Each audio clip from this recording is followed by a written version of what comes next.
Hello, it's Bren. Happy holidays, Merry Christmas, Happy Hanukkah, Happy Kwanzaa, Happy Matt Gates Report release week, Happy Boxing Day, which is today, actually, I believe. Um, yeah, whatever you celebrate, here we are in the thick of it. I am proud of myself. I left my house today, day after Christmas, and I did go to Target to get wrapping paper at 50% off for next year. It was a madhouse. Then I went to Bath and Body Works to the semi-annual sale. Also a madhouse. I only got two body creams and I stood in line for like 25 minutes just to check those out. But I'm home now. We were gonna do trivia tonight, but then my dad found out there's a Bears game on, so we're delaying. And I have some good beer in my fridge, but I didn't think I could even drink a whole one. So I opened a crappy beer instead. But it felt like I should have a drink while I tell you some stories. So, yeah, here we are. It's post Christmas, pre New Year's. Had a little issue getting this video started. Couldn't get the sound going, but I think we're rocking and rolling now. Had to find an animal for the thumbnail. At least I tried. I don't know if it's going to turn out. I tried to put River up on my lap. I don't know. Um, okay, so I went on a date and it was bad. It was bad. He wasn't mean or anything. He was very nice. It was just a really bad date. So I've got that story for you. And I also paid for Hinge. I paid for 1 week of Hinge just so I could filter my results, which is interesting. And I want to tell you about it, and I want to tell you about some of the conversations that I'm having with some people now. A lot of married people, a lot of people still legally married. I have thoughts on that, but I guess I'll start at the beginning of this week anyway. So Friday I went out with Pete.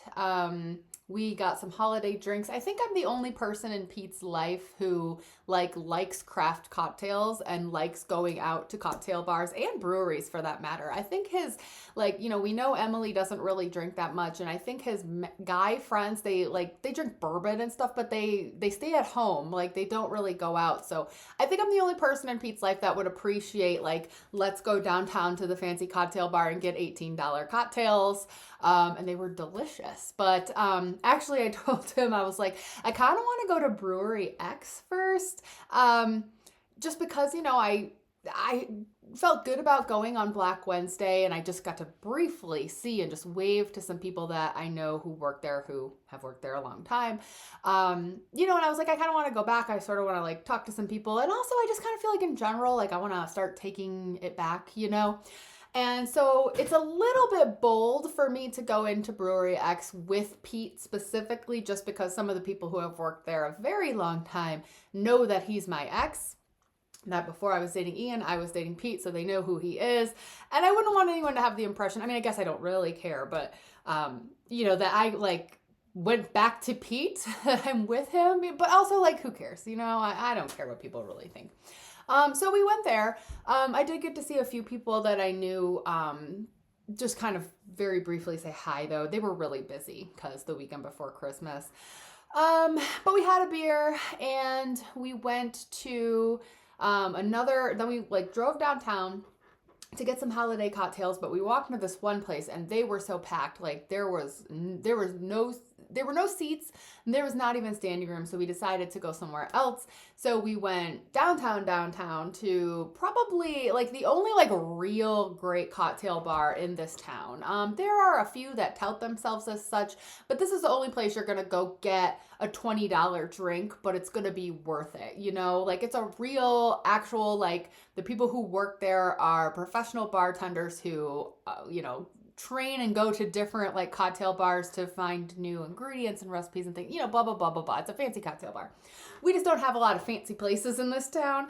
And it was really cool because they have done it up for Tiki Christmas. So it's decorated for Christmas, but palm trees and Tiki themed. And they have this new Tiki menu. And anyway, Pete appreciates that. My friend from Bumble also appreciates that. I've taken her there too. And so it was a pretty good night. I told him all about my online dating. We laughed a little bit more about Harry Gonads guy, which has now just become this huge inside joke among me and several of my friends.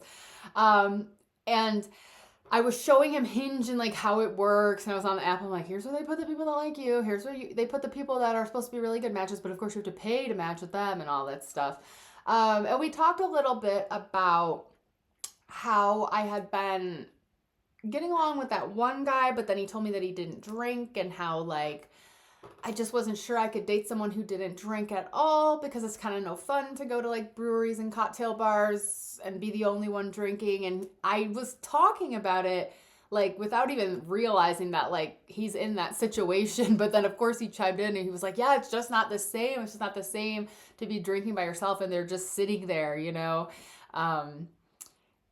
Anyway, but we had a good night because like normally I told him we were out till midnight, and I told him, I'm like, I never get you this long. You always have somewhere else to go afterwards. You always have to like go meet up with someone else after you hang out with me or be home early or something. I'm like, so it was nice we just got to stay out tonight. And I was the one who wanted, like, I was like ready to go because we had one drink at Brewery X and then we had 2.5 cocktails because we each had 2 cocktails at the tiki bar. And then he was like, I kind of want another one. And I was like, well, I'll split one with you. But I knew that I shouldn't because I had a date the very next night.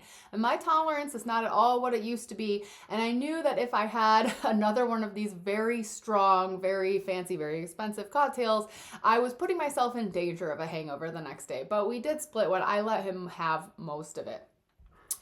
So then when I woke up Saturday, I was like, I kind of do have a headache, but it wasn't that bad. I wouldn't call it a hangover, just a headache. I could tell I had drank the night before, but I was like, it's fine. I'm going to rally. I almost canceled on this guy. I almost was like, I just don't know. I hadn't talked to him very much. We had probably only conversed about the minimum amount of time that I would like talk to someone before agreeing to go out with him.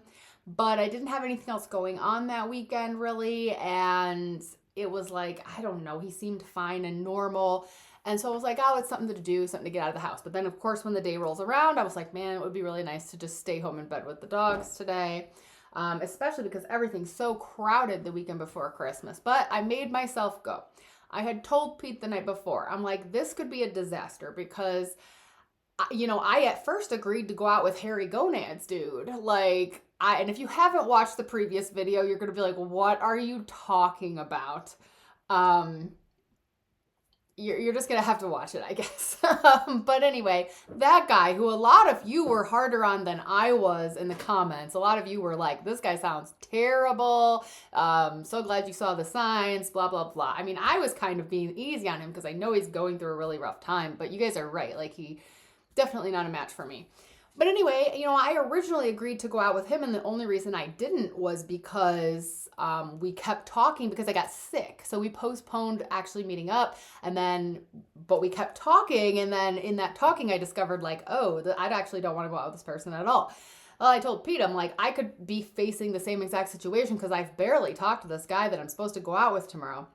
What was so weird is that he asked me if I, after just, again, maybe like one day of talking on Hinge and just talking a little bit about like, maybe like our dogs and like the weather, like very basic level conversation. And he lives in this town that's like between Madison and Milwaukee in Wisconsin. That seems like a very small, rural kind of farm town. But he asked me on Wednesday if I would want to go out that weekend. And I said yes, and we agreed on a place to meet in the kind of in the middle, like it was 50 minutes for me. It was a 50-minute drive to the place where we decided to meet, but I picked out the particular bar just based on like Google, but I picked the city. You know, so we made those plans, and then I gave him my cell phone number. And then he wrote back and gave me his cell phone number in the app. Rather than texting me, and that's just unusual. I've just never had that before. Like, it's fine, but usually once I give my cell number to somebody in the app, like they almost immediately text me to establish that connection.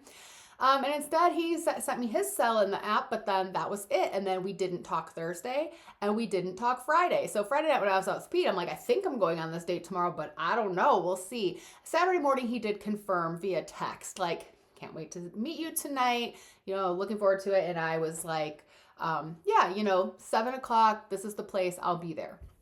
But we didn't talk anymore. So as I'm driving to this date, I'm like, I wonder if he's going to be really quiet. because it's just kind of weird that we really haven't like been talking the last few days. And I was like, I don't know, let's just see. I was really pushing myself to go do this in the cold, driving 2 hours round trip with a headache, but I was going to do it. So I text him that I've just parked, had to park like down the street a little bit. And he's like, yeah, I'm at the bar. So I'm like, good, because the place looked really crowded when I drove by. I didn't know if we were going to get a seat. Well, when I walk in, he's at the bar, but he's in one seat. Like there's nowhere for me to sit. Now, he did stand up when I got there, but he is 6'7". So now it's really weird because no one else in this whole place is standing, but like we're standing. And he's like, I put my name in for a table, but it might be like 20 minutes. So I was like, I'm going to go to the bathroom, mostly to kill time. Then there was a wait for the bathroom, so it was great. And by the time I got back from the bathroom, another bar seat had opened up, but we really had to like squeeze in. Like this place was tight and it was packed. So I squeeze into this little bar seat. It's so awkward that I can't hardly even like turn and look at him. We're kind of forced to just be looking straight ahead. But we got a couple beers, and he seems like he maybe is a little bit more of a quiet person. So I was kind of leading the conversation. I was like, oh boy, I'm really going to have to rally now because I don't think I can just coast through this. Like, I'm going to have to really be doing most of the conversing and asking questions here because it seems like he's kind of quiet. I don't know what happens when two like quiet people go on a date, because I just feel like if I'm out with someone who like that first date I told you about that I went on where we weren't compatible, but he was really good at conversation. Like it was a very equal conversation. He'd ask me something, I'd ask him. He was a really good listener, had good questions. I had questions too. It felt very like a good back and forth. But with this guy, it was like mostly me asking questions and then he would answer and sometimes he would be like, what about you?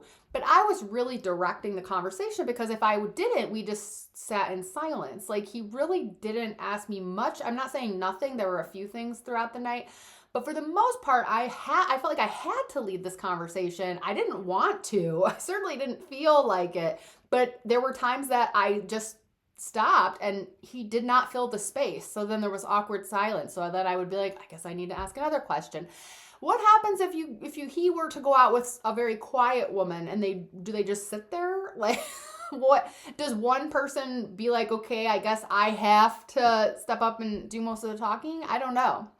I gave this guy plenty of chances, but it was so the conversation was a little tough, but the first red flag was that I asked him, like, what are your plans for Christmas? We were talking just a little bit about that. And he shared that he had 4 nieces and nephews. And I said, so what are you getting your nieces and nephews for Christmas? And he said, nothing. And then he added, like, I might go in with my parents on something. Now, mind you, this is like 2 days before Christmas. So if you haven't figured it out yet, you're not getting them anything. So I feel like I might go in with my parents on something was kind of an afterthought that he realized he should tack on because saying nothing maybe sounded bad. But I think the answer is nothing. And he's 41. So I feel like there's only 3 reasons that a 41-year-old man does not buy gifts for his nieces and nephews. One is that he's a jerk. This guy didn't seem like a jerk. He didn't seem that way. 2 is that you're broke. Well, if you're that broke, you should not be on this date. But like I had an uncle growing up who had limited mobility and also did not have a lot of money, but he lived across the country. He did not have to get us anything, but he would send my sister and I and my whole family like gifts from the dollar store or the gas station every Christmas, literally, because that's what he could afford and what he could do, but he still did it, right? So that's not an excuse. The third reason is you're not an adult. You're not acting like an adult. You're not being a grown-up. A grown-up who has nieces and nephews buys Christmas presents for their nieces and nephews. But if you're a giant man-child, maybe that's not something that you think to do. And super weird to go in with your parents because that's their grandkids, right? So do you want, like you're a kid and your present, you open your presents these are from grandma and grandpa and also Uncle Tom. Like, what? No. So that rubbed me the wrong way, but I was like, okay, whatever. We'll just keep rolling, kept on talking. We finally get moved to a table. The table is very small and, he's 6'7" and I'm 5'11", and so we're at this very small table where there is a heat vent blowing right on me, and I can feel my hair blowing around, and there is like a snowflake decoration that keeps assaulting him and like getting caught in his hair, which I thought it was kind of funny, but it was very cramped, but I was glad that we were just sitting down. And he, the waitress came over and asked if we wanted anything like appetizers wise. And on a date, my perfect scenario is like we get a couple drinks and maybe we share an app. I don't want to eat a whole meal with somebody that I'm just meeting for the first time. Like that's too much pressure. What if it's not going well? Like we don't need to do all of that. But like sometimes it's nice to share an app, just have something to munch on and talk about, whatever, right? So I suggested because I had already looked at the menu before I went there. I wanted this like buffalo cauliflower that they had. And I said that. And he was like, yeah, that sounds good. So we shared that, but he kept looking at the menu like he was going to order an entree too. And I was kind of like, oh, Lord, well, I guess if he wants to, I will. I'll probably be taking most of it home, but I certainly didn't plan on that. Luckily, later on, he was still looking at the menu. And I'm like, are you going to order more food? Because I wanted to know if I should be picking something out. And he was like, no, I think we're good. And thank goodness, because we were there far too long. I was asking him about I don't know, his job, where he lives, what the city's like. It seems like it's very small town. He was wearing like a hoodie, like he could have dressed up more for a date on a Saturday night for sure, but I wasn't like going to hold that against him. But, it kind of was giving the impression of like small town guy. He has a dog named Zoe because all single men who adopt a female dog name it Zoe, but he was nice. But again, I'm having to lead the conversation. I'm not feeling super great. It's fine. The cauliflower is fine. There was a hair in mine. I didn't mention it. I just was trying to get through the night. It didn't feel like we were really clicking. It did not feel to me like there was a lot of chemistry or anything. And the service was really slow. Now they were really crowded, but after the first drink, we had started to get up at the bar. So we finished that pretty quickly. So I decided to myself, like, I'm going to get one more, but that's going to be it. I knew I had like the next couple days to recover from the headache. So I picked out one more. We both got one more beer. We were kind of like finishing up the cauliflower. He said he wasn't going to order any more food. And I was like, thank goodness, because I'm already feeling like an hour into it, I was kind of ready to like wrap it up. I asked him about his past relationships. So how's it going for you on the apps? How long have you been on the apps? And he mentioned that he had just like, he used to only have like one picture and stuff, but he just filled out his profile a little bit more. And that's when I matched with him. So I'm like, oh yeah, I'll bet the algorithm's like that. The other thing, so this guy had lived in a totally different state across the country for a while, and he had moved back to Wisconsin in early 2020, like right in the height of the pandemic. So I was like, oh, that must be such a weird time to move. He didn't really have too much to say about it. Again, I'm just trying to make conversation. But he had lived there since then. And when I asked like, how long ago was your last relationship? He said 8 years ago. That's a little odd, I think. I mean, that's fine. I guess that's fine, right? Like, I mean, I'm meeting all these other guys who are still legally married or who just broke up with someone yesterday, or that one guy that I talked to whose fiance died less than 4 weeks ago. And like, that's kind of appalling. But at the same time, I'm kind of like, I wonder why he hasn't been in a relationship in 8 years. I don't know, maybe it is because he's just this kind of like quiet guy who keeps mostly to himself. I don't know. He's a bit dorky. Nothing wrong with that. But anyway, I'm putting together a picture. I'm like, well, at least he has been in a relationship. He didn't seem to want to talk about it. I think it's totally fine to talk about your exes and your past relationships. Like, I'm not saying like, let's get into it and let me be your therapist. I'm not asking why they broke up or anything like that. But I think it's fine to kind of go through your timelines and be like, yeah, I'm divorced in this year. And then I dated someone for about this many years. Like that conversation is normal to me. But he did not seem to want to talk about it. So I didn't ask him to elaborate. At this point, we've been there maybe 90 minutes and the second drink is gone and it has been gone for a while. And I am looking around like, where is this waitress? Like, it's time to go. I'm done here. I know I'm done here. And I'm thinking I'm probably not going to see this person again. We're really not clicking. And I'm done being extroverted for the night. I have spent my social battery making this conversation move. I don't feel good. I want to go home and get in bed with the dogs and watch SNL. I don't want to be here anymore. I'm getting pretty tired of it. And we're just waiting. Drinks are bone dry. Napkins on top of the appetizer, like we are done eating this food, but no one has come and cleared the table at all. Snowflake hitting him in the head. Heat blowing my hair around. Finally, I'm like, well, I'm going to go to the bathroom. I go to the bathroom. I come back. I sit down. Still no waitress. Where is she? Where is she?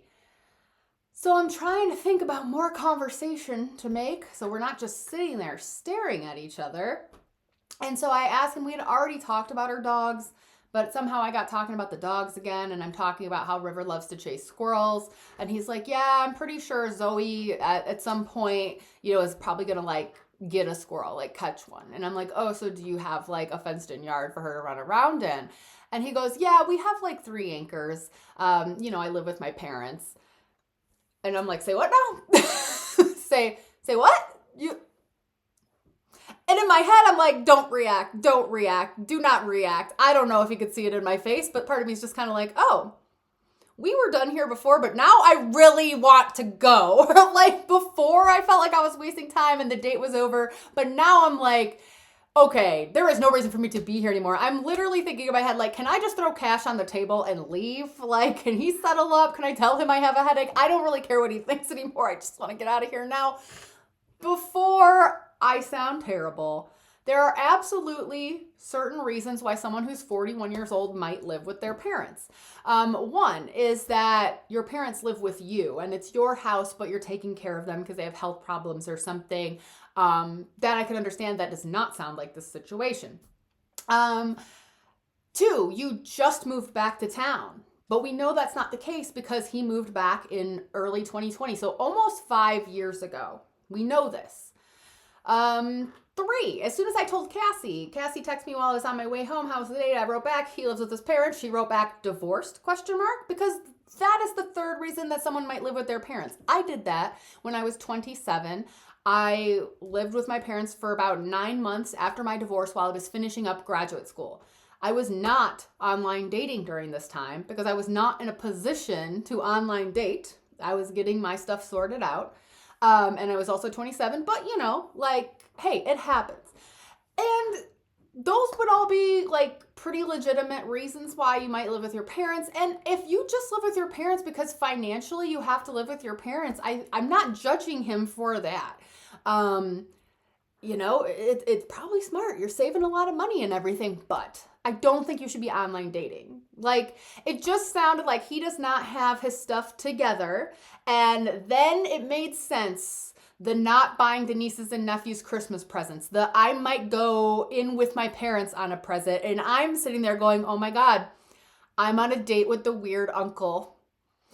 I'm on a date with the weird uncle who lives with grandma and grandpa, who doesn't buy you presents. He also mentioned like playing video games all day and stuff. And I'm like, this is weird uncle who lives in grandparents' basement and plays video games all day and doesn't buy you presents. Or the presents that grandma got you and put his name on, they're actually from grandma. Like, again, plenty of reasons why a grown adult might live with their parents. If something happened, if my house burned down tomorrow, like I could live with my parents. I'm very lucky to be in that position. But it, again, doesn't sound like any of those things are true. Sounds just like 5 years ago, he moved back to town and moved in with his parents. And I don't know. Again, I'm not judging him as a person for that, but I just don't feel like you're in a position that you should be online dating. Like, where are you gonna, if I wanted to sleep with him that night, where was he gonna bring me back to? I don't know. And I guess maybe that's the flip side of like, if you date someone with kids, they probably have been forced to kind of grow up and become an adult. But when you're dating someone who doesn't have any kids, maybe you're taking more of a chance that they're still in this failure to launch phase of their life. I don't know. If he has a full-time job, it sounds like where he lives has very low cost of living. I feel like before you're going on online dates, you should like get an apartment or something. I don't know. I don't know the details of his situation, so I don't want to sound judgmental, but it was not going to work for me. So then I finally ask him after he drops that bomb on me. I'm like, did the waitress come over when I was in the bathroom? And he goes, yeah. And I'm like, and? Like, he's like, oh yeah, I told her we were good. I'm like, we're good? We're not good. Our drinks are empty. Like, what if my throat is parched from this heat blowing on me? We're not good. So then he gets up and goes to the bathroom, and I am like, where is she? I am across the restaurant like, hey, check. You know, I'm that person, check. Because at this point, I would never normally do that. I feel like it's rude, but I was like, I need to go. I'm like, get the check, bring the check. So the waitress brings the check, and I am figuring, so I didn't realize that the 2 drinks we got at the bar that he did close out up there, so he paid for that one. But I am like, you know, figuring the bill that is my half of that bill plus what my drink at the bar would have been. It's a $28 bill. My drink at the bar was like $8. I throw down $30 cash. He comes back from the bathroom. I'm like, I got the check. Here's my half, including what was the cost of my drink at the bar. And he sits there and looks at it, and he starts doing the math. And he's like, yeah, well, so your drink at the bar was this much. And I'm like, is he really going to be like, you actually owe $1 more? Which I didn't. I overpaid, I think. So as soon as he takes my cash, pays with his card, and if he's signing that thing, I am up, putting my coat on, I am ready to go. And so we walk out, and he is parked a little bit further down the street than me, so we're walking down the street.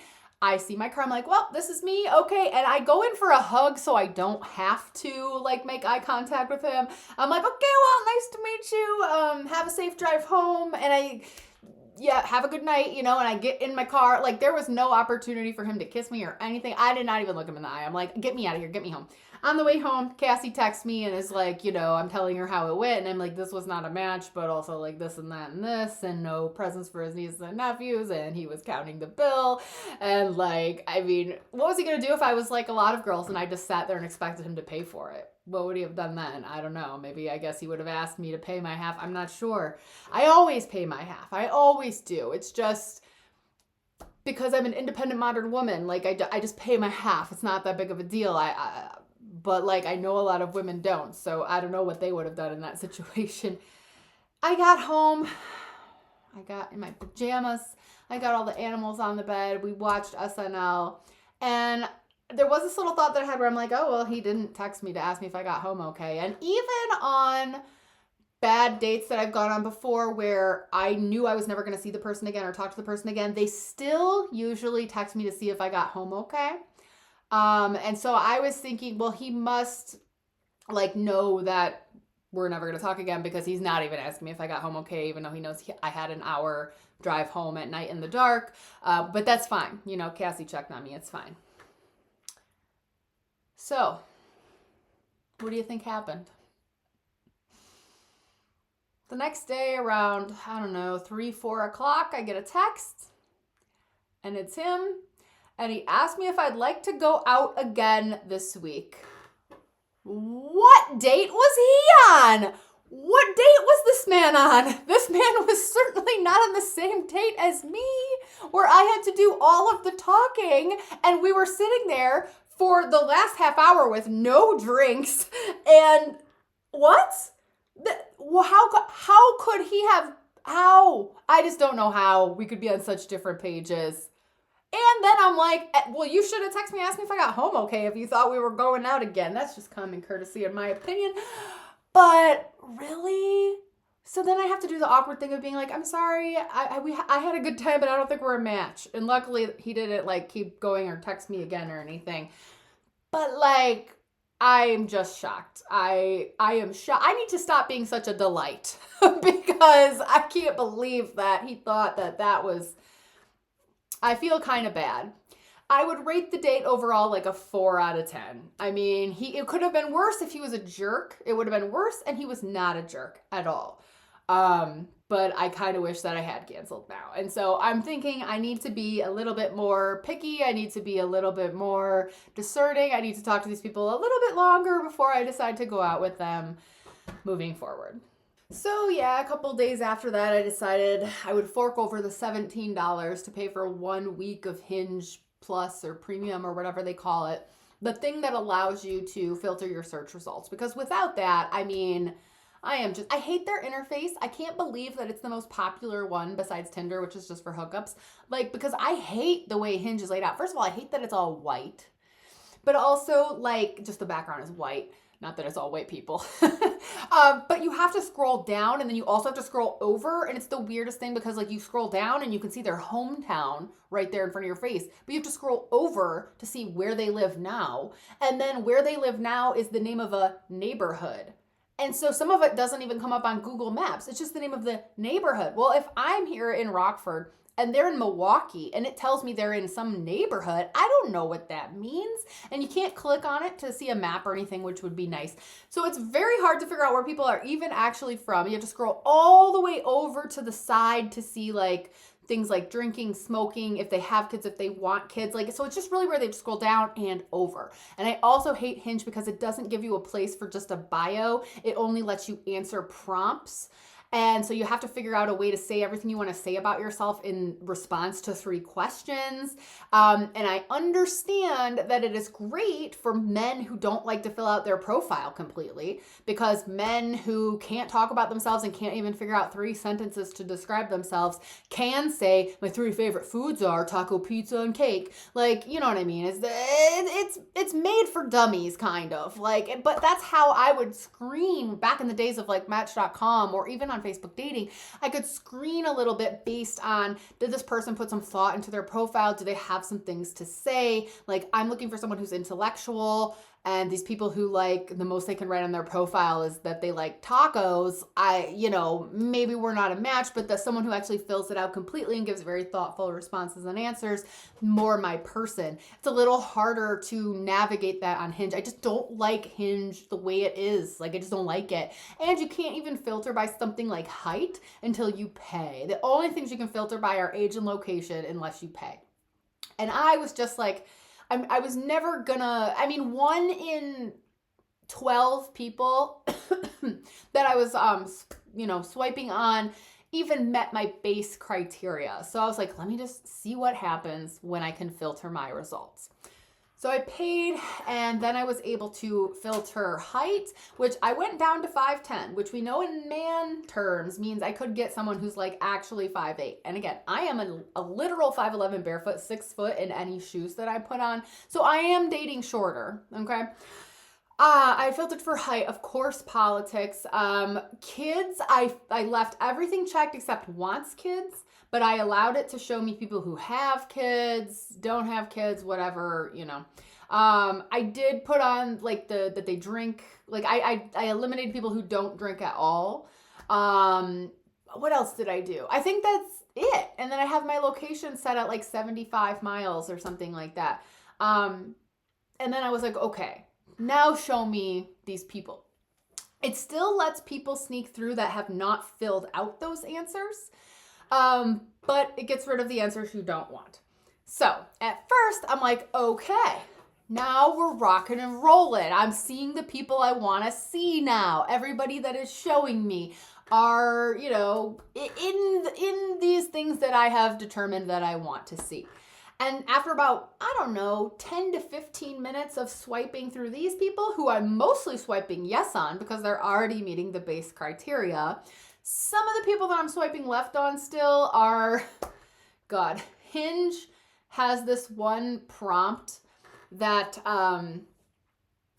it is, my love language is... Listen, dudes, we know it's physical touch. We know your love language is touch. We know it's physical touch. It's physical touch. It's physical touch. It's physical touch. It's always physical touch. You're a man. Your love language is physical touch. Please do not choose this prompt. Please do not answer that. And the whole thing is that I didn't even know this till my friend Robin told me, but the whole love language thing, if you look into it, it was created by this like super religious guy who was trying to convince women that they needed to be submissive. And basically what the guy who invented the love languages was trying to do was tell women that if you want your man to do housework, you have to give him sex because his love language is his physical touch. So if yours is acts of service. And it's like, no, no, no, no, no. Acts of service does not mean doing what you should do because you live there as a person, but that was the whole idea behind it. It was a way to try to tell women that they needed to like sleep with their husbands, even if their husbands were like big buffoons who didn't do anything or help them out in any way. So the whole thing has like a nasty origin, but I won't judge people for that just because I didn't know that either till I looked into it. But I feel like it's just like the thing with all the guys saying, seeking my partner in crime. And all the guys saying, I want a woman who doesn't take themselves too seriously. And I remember seeing this TikTok where this girl filters through all the guys who say they don't take themselves too seriously. She makes a little song about it. Or the TikToks with the guys holding fish, you know, where you just see like hundreds and hundreds and hundreds of guys holding fish in their pictures. Like, this has also become very cliche. Your love language is physical touch. I get it. I know. Pick a different question. I hate that one. But anyway, so there's just a lot of things about Hinge that I don't like. There are some people that would answer the questions in a way where I would be like, this is not someone for me. But for the most part, the filtering worked. But after between 10 to 15 minutes, all of a sudden, I hit the end. Hinge was like, that's all we got. Consider adjusting your filters. And I was like, oh, I'm glad I only paid for a week. And then a few hours later, I went back to see if like there were more, and there really weren't. It was showing me the same people that I had passed on already. And then the next day, I went on again, and there were maybe like 2 more people, and then it was just the people that I've passed on already. And today, I looked at it again, and there's like a couple new people on there, but then it's just people that I already passed on, and I went through all of them again, and it tells me again, like, that's it, that's all we got. So apparently, I thought Hinge just had this huge pool of like everybody. Like if you're single, you're on Hinge. And maybe that is true. And there's just not that many single people who meet my base criteria, but it's fine. Honestly, my goal, I'm not in a hurry. I'm not trying to meet anyone. I don't need a boyfriend. I don't need to go on any more dates. I'm just seeing what's out there and I'm open to whatever. My cousin reads tarot cards now. She's like a traveling psychic, and she like went to Salem for Halloween, and her and her husband live out of like an RV now and travel the country. And anyway, I had her read my tarot cards, and part of that led to a conversation about me being like, I'm being very picky with the online dating. Like, I'm not just wanting to go out with anyone, last weekend excluded. You know, but like if I meet someone, great, but if I don't, it's also fine. Like, I'm not going to lower my standards. I'm not going to go out with someone that doesn't meet my criteria, even if that means I'm not going out with anyone. So it's fine, but I was just very surprised at how quickly I went through everyone who matched just those certain criteria. I even bumped up my distance a little bit, but that gets me into like people who live in downtown Chicago who just don't want to date someone who lives a couple hours away. Like, they don't want to date me. Like, that's too much trouble. Why would they? They have a million people to choose from in downtown Chicago. I don't know, you know. So let me tell you about some of the conversations that I'm having with some of these people. I don't know that I'll have a whole like blooper reel for the end of this video like I have in the past couple of videos, because I haven't screenshot that many like bad profiles, but there have been a couple. I did see one guy who said, the prompt was like, I'm looking for, and it said, someone who has the same taste in music. Everything else can work itself out. And I had to screenshot that one because I was like, really? The same taste in music is crucial, but everything else can work itself out. Everything else can work itself out, but you have to have the same taste in music. And I was like, oh, hello 10 years ago me. Because that's what's so different, I think, about me dating now. Is like, if you would have asked me in 2013 when I was 31, like, what were some of the most important things that I was looking for? Like, the same taste in music. Like, I wanted to find a guy who liked New Found Glory so bad, because something I really love to do is go to concerts, and it's more fun when you're going with someone who, you know, likes that band as well. But that was so important to me back then, and now it's like, whatever. But I think I told you guys how I was talking to that one guy who was like, what's emo music? Do you listen to The Cure? I told you all that. I ran into another one the other day that said, I didn't realize pop punk was a genre. And there's this part of me that's just kind of like, I don't know if I can work with this. Like, your history, your life on this planet has been that much different than mine. I don't know that I can explain what Blink-182 is to you if you don't already know. There are just some weird people on these sites. And then, I mean, there are a few. Maybe I should just save some of the other ones that I've run into for a full, blooper reel, because I'm sure there'll be more. I mean, this one, I did screenshot one where the guy says, I'm kind of kinky. If you like big duck emoji, I'm your man.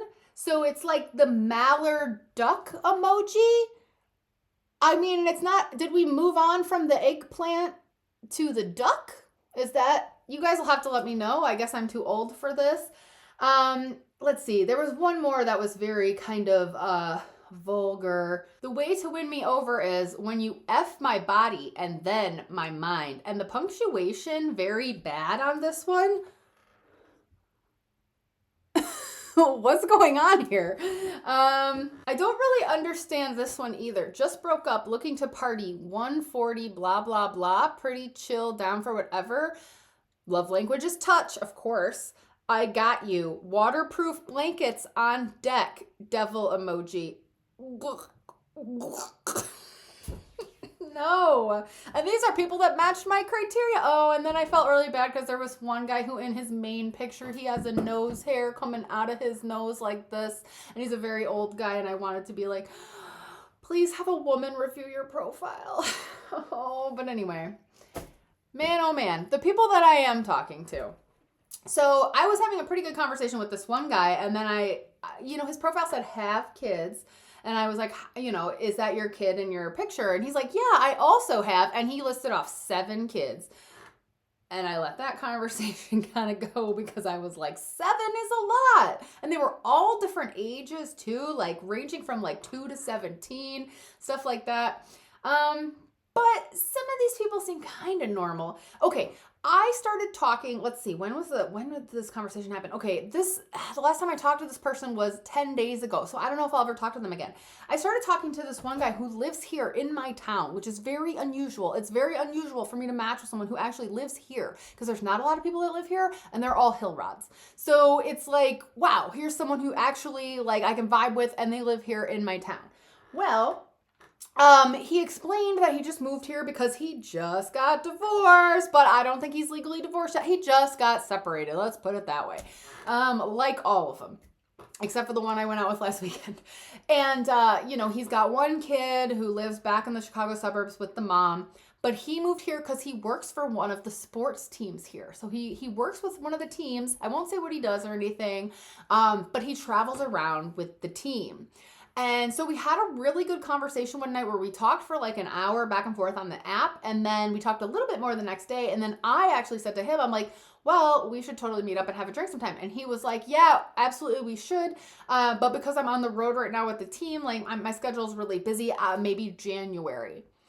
And I kind of, again, want to be like, why are you on the app right now? Like, you should have your app on hold. I guess some people just want to talk to somebody. But I have found that if you talk to somebody for a while and then you don't meet up, like you're never going to. So maybe he'll hit me up in January. I don't know. Not counting on that one coming through though. A few people who have the conversation has dropped off. There's the what is pop punk guy. There's a guy I'm talking to who seems very awkward. And I asked him like, how do you like your job? And he went on this he sent me this long message about all the things he hates about his job. And I was like, ooh, I didn't mean for that. First, his response to me was, that's a loaded question. And I'm like, asking if you like your job is a loaded question? I think that means you should quit your job. But for the most part, the problem that I'm having is that all these people I'm talking to are married. I started talking to this one guy, and at first he seemed pretty cool, but pretty quickly out of the gate, he said to me, I still live with my wife that I'm separated from, but it's because she's finishing her, I don't know, internship or something, what he said, whatever program. She'll be finishing up in the spring. And he has 2 kids, ages 7 and 10. So I wrote him back, actually, let me read what I wrote him. because I knew right away. I was like having flashbacks to Pete and just being like, I am not here. You live with her still. Like, why are you on the apps? But all these people say the same thing. It's the same thing that Harry Gonads said. The first thing that they try to do is open up the marriage. So at first they're on the apps because they're doing ethical non-monogamy or whatever, and they're still trying to stay married but be on the apps. Then that doesn't work out. So now they're just separated and still on the apps. So let's see. Tail end of a divorce here, but we're more than amicable, cohabitating until she finishes her internship late this coming spring. And I'm like, well, I'm not sure if that's tail end, in quotes. And he says, haha, well, it's been going on for 18 months, so it feels like it. No, that is not the tail end. You don't even know. Take it from someone who is divorced herself and has dated multiple men who are divorced with kids. You are still very much in the thick of it. Let's say, then he decides he wants to tell me how his marriage has been sexless for at least 5 years. They always want to tell you that because to men, that's what matters. Like, to men, the marriage isn't real if you're not having sex, and they don't realize that for women, that's like, we don't care when the last time you had sex with her is. Like, it's about the emotional connection for women, like, but for men, they feel like they want to tell you, like, well, we haven't had sex for this long, so really it's been over that long. And it's like, that's not how it works. I said, I don't think I can date someone who's still living with their ex-wife, though. This is based on experience. About 10 years ago, I did a year of online dating where there were 3 guys in a row who were still only legally separated, and they used me as a rebound girl, cried on my shoulder, told me they were in love with me, and then after a month or 2, they gave me the old, you've really helped me a lot, but thanked me immensely, and then went on their way. I'm just not looking to be in that situation again anymore. I'm looking for a life partner who is settled in life. And then I don't know that I should have said this part because I said, that being said, I'm open to chatting as friends. And he said, I can assure you that my rebound phase has been well worked out, but I can appreciate experience putting you on your heels. I'm not opposed to chatting. Maybe your perspective will change, maybe not. I don't like that. Don't tell me maybe your perspective will change, maybe not. At least he added the maybe not, I guess. But like, no, you don't know me. And no, I'm not going to change my mind. That kind of pissed me off. But we do have a lot in common, so we just started chatting. Ooh, I just had to blow my nose again. My allergies so bad this week, and I don't know why that would be, but they're just like so bad. We talk about like his job, my job. I don't give away too many details this early. He used to make movies. We talk about a movie that he made. We talk about where he grew up. We're talking about real estate. Blah, blah, some grammar jokes. Like, he seems like he's maybe kind of a cool person, but then he lets me go play with his kids.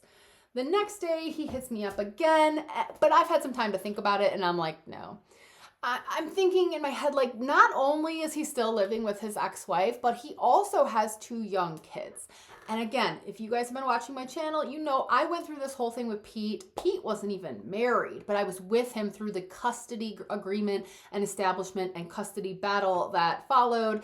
And this guy also let me know he was going to his in-laws in Iowa for Christmas, for, as he put it, one last time. Bro, you're not even separated. Like, you are so far from this being over for you. You're still going to your in-laws for Christmas. You're still living with her and your kids. Like, you still have that whole, like, she has to graduate and then find somewhere to live and all of this. And like, do I want to be party to any of that? No. And the truth is, I don't need any friends that live in Naperville. Like, if he was local and lived here, maybe I would try to have some kind of friendship with him because it would be someone to like get a drink with after work sometimes or something. But I don't need a friend that lives an hour away, like going through all that stuff. So I've decided I'm done with that conversation. I haven't really like officially cut it off, but I haven't talked to, I'm letting it fade out. But then I started talking to this other guy on the app, and I was talking to him on the way down to Christmas at my aunt's. I was in the back seat of my parents' car. My dad was driving. And I'm chatting with these dudes while I have some time. And I'm talking to this guy, and he seems pretty cool. He seems pretty nice. He's very cute. And he mentions that he has 1 kid, and the kid is 4. This is not what I want. It's just not ideal for me, as I've explained. I've been there, done that. I've spent the past decade of my life with 2 different men that have young kids. I've helped raise them, and you put in all this work and this time and this effort into helping with these kids, and then you break up and it's all gone. And my main priority in life right now is traveling and adventuring and doing fun things and taking advantage of the fact that I don't have kids and I can do whatever I want every weekend. And I would like to find someone to go on that journey with me.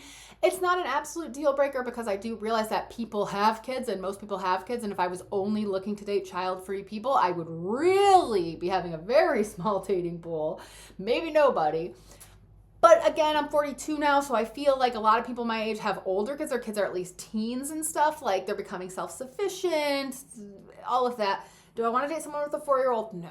But everything else about him seems really great until he tells me he has his kid every Christmas. And I jokingly said in return, oh, why is that? Are you still married? And he wrote back and was like, well, legally, yes, but we're working on it, blah, blah, blah.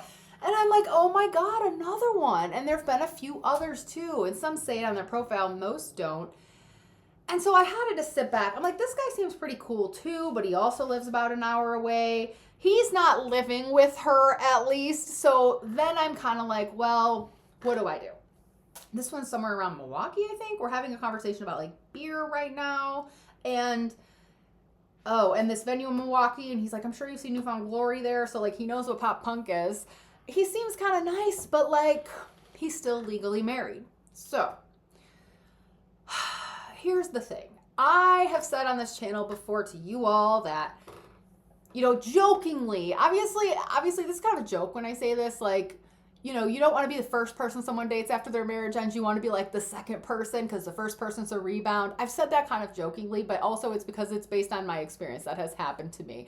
That happened to me with a few different people that I dated. And then honestly, you can add Pete to that list now as well. I was a 7-year rebound, but I was kind of his rebound, and the person that he has ended up with is the second person. But it happened to me with Nick, it happened to me with Jack, and like the next person that those guys, I feel like I have a hair like right somewhere here, and I've probably been this whole video trying to push out of my eyes, and you guys are like, what is she doing? Oh, there it is. This is like a fuzz that was in my eyelash. Okay. They ended up with like the next person they dated after me, but I was the first one, and I was the collateral damage, kind of like they used me as a rebound and whatever. I'm sure it's different for different people. This is not a hard and fast rule or anything like that, but it's a mess.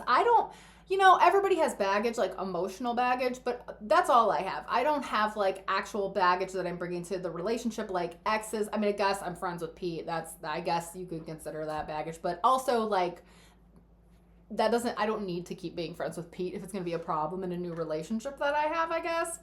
But I don't have like baby daddies and arguments and custody battles. I don't have financial problems or debt or anything like that I'm bringing in. I'm not still going through a divorce or anything crazy. Like, I'm a pretty clean slate. Like, I'm pretty baggage free. For someone my age, I'm incredibly baggage free. And so do I want to insert myself into all of the drama and stress of someone else's divorce and custody battles and all of that? No, I absolutely do not. I have done my time with that. I have done it. I have more than done my time helping other people through their messes. Nobody helped me through mine. Mine was like pretty easy because we didn't have kids, but still. I started dating Adam before I was legally divorced. I will say that. I didn't meet Adam on a dating website. We just happened to meet through friends at a bar one night. Adam didn't want to hear anything about my marriage, and I was not living with the guy. I wasn't even talking to the guy. We just had to wait in Illinois 6 months to like file the paperwork. But he certainly didn't help me through it. We never talked about it. But at the same time, like, I did it too. I started dating someone before I was legally divorced because legal divorces take time. But most of the time, they're way more messy than mine was. And do I want to go through that? And for a lot of people, I feel like it's a pretty easy answer. Like, if they're still legally divorced, you don't date them. But here's the thing. Are you missing out on good people then? Because good guys, like truly good guys, good men, are hard to find. And I have a very specific criteria that I'm looking for. And ideally, a great guy, like the best kind of guy, would get legally divorced before he started dating. But that is not reality. Men don't do that. Men don't do that. Statistics tell us that men don't do that. Like, studies show that if a woman is filing for divorce, it is more likely that she is leaving that marriage just to be alone and be on her own for a while. But if a man is the one filing for divorce, he has another woman lined up, because men do not leave marriages unless they have someone else to go to. They don't. Men over their 20s do not want to be alone. They don't want to give up the guaranteed sex, or maybe you're not having it, but they don't want to give that up. They don't want to give up the nice household that women create, the chores and the housework that they do. They don't want to start over. They don't want to do that. And again, women are generally single women are the happiest group, single men are the least happiest group in old age. We have all of these stats showing us men don't they just don't do that. They don't wait. They don't get out of a long relationship and say to themselves, you know what, I should work on myself for a while, wait till this is legally all taken care of, and then go on a dating website and try to find someone when I'm ready. Men just aren't like that. They don't do that. That's what I did this past breakup, right? Ian moved out of my house in October 2023. The last time I spoke to him was the very beginning of May of this year. And then I just decided to be on my own and not go on any dating websites until November, because I just needed to take a break and work on myself. And I was working on making friends and losing weight. And then I decided to get on the dating website. Men aren't like that. If I was a man, I would have been on that dating website in October 2023. I would have been on the dating website as soon as he signed the lease to move out, before he even moved out, if I were a man. And so knowing that, if there's a good man out there who has the same political ideals as me, supports women, supports feminism, who's funny and smart and kind and empathetic towards other people, who has a good job or career, or at least is good with money and financially responsible, there's not a lot of those. I'm not even getting into, do they drink? Do they have kids? Do they like newfound glory? I'm not even getting into their height or location. There's just not a lot of really good guys out there. Not the type that I'm looking for. And so if I say, I'm sorry, I'm not going to date you till you're legally divorced, feel free to hit me up in 6 months when that thing's final. Well, in 2 months, they meet another girl and she scoops him up because she's willing to deal with the fact that he's not legally divorced. So then I'm missing out. What do you guys think? Would you entertain the idea of dating someone who's not legally divorced? Is it just a it depends situation? Does it just kind of really depend on, clearly if they're still living with them, that's a no. That's a hard no. I shouldn't have even said to this one guy, we can still talk as friends. I was really bored that night. I just kind of wanted to chat with somebody. But also, it didn't really hit me until I stopped talking to him and I was lying in bed that night. I was like, what am I doing? I don't know. This is wasting time. But I'm really on the fence about if I should keep talking to this other guy. I'm kind of thinking maybe not, because he has a 4-year-old kid and that makes it so much messier. Maybe it's a thing of are there kids involved or not? I don't know. Maybe there is no hard and fast line or rule that I can draw, but I just have to decide if I want to be steady with the absolutely no one who's not legally divorced thing. I could miss out on someone who's really great because I didn't strike when the iron was hot or whatever, so to speak. I don't know. Oh my gosh. Well, I think that's it about online dating. So yeah, bad date story. Couple days left of Hinge Plus, and right now I have 7 conversations that I need to reply to, but one is someone I'm not really talking to anymore, and one is lives with his ex-wife guy, so I don't know that those really count. And I still have a couple people trying to talk to me on Facebook dating too. I don't know. I feel like I need a break again. I kind of thought that maybe I would want to go on a date this weekend, but I don't know that I have anybody in the lineup who would qualify. But I have a couple days here where I'm not doing anything. And then on Monday, my Bumble friend is coming into town and staying with me. And then on New Year's Eve, I convinced Cassie to have a party. So I can't have the parties because her husband is allergic to dogs. So I convinced her to have a party at her house, and then I feel kind of bad. But I'm bringing a lot of stuff. I feel like she kind of felt like she had to have the party so that I had something to do on New Year's Eve, which is, I really don't care. But we're going to have fun. We're going to bring party favors and horns and confetti and champagne and everything. So I have that to look forward to. Oh, my Christmas, didn't tell you too much about that, but like my family celebrates on Christmas Eve. So everything is on Christmas Eve. I went over to my parents first. We just exchanged like our presents with my sister and her baby daddy that I don't get along with and don't really speak to, but I can be in the same room as him now. And I gave my nephew a stuffed dog that looks just like Roscoe. It was so cute. I don't know if he liked it as much as I do, but he opened his presents, and then we go down to my aunt's, and we kind of just, everybody brings like whatever to eat, like appetizers and stuff. So I did the veggie tray this year with 2 different dips that I made from scratch. And then some years I've brought like, I did like stuffed shells one year. I've done like a layered taco dip. I've been the guacamole person. Like, you know, just everybody brings like whatever appetizers, and they just keep coming out all night. So there's tons of food. And then we all, so, but not really like one big meal, but we also swap beer. So my cousins who are like big into beer, they'll bring a bunch of different beers to try. We'll bring some weird beers, and everybody gets to try different weird beers and stuff. And then it's also my cousin's birthday on Christmas Eve. So we all stop and sing him happy birthday and have cake too at one point. And then we do presents and everything. But I usually hitch a ride with my parents because then I can drink as much as I want. And it's like 90 minutes away. So, but it's fun. It's a good time. We were reminiscing about New Year's Eves with my cousins and my grandparents growing up, which was just like so much fun, like such a blast. It's always a good time. And then my one cousin who's a psychic now read my tarot cards. So basically what the reading said, and I don't know how much to put into this because the last time I got a tarot card reading, none of that stuff has come true yet. So, the now was showing a lot of change. Like she's like, you have like several cards that all mean like change. She's like, wow, you're going through some kind of change. She's like, but I don't necessarily feel like it's an external change, like something that's going to happen to your career or relationships. It's more like a change within you, a change of attitude. But in the future, she did see a relationship, like the Lover's card was in the future. And I was just like, oh yeah, right, okay. And she said within 6 months, she thinks I'll be with someone. Well, we'll see. But it was just fun to like get one from her because she's doing it now, and I wanted to like support her new thing or whatever. And again, just for fun. But I think some of the other people in my family thought I was like crazy. Like anyway, you know, my sister, I could tell she was intrigued, but like couldn't do it because her baby daddy would like yell at her and tell her not to because he thinks it's sacrilegious or something.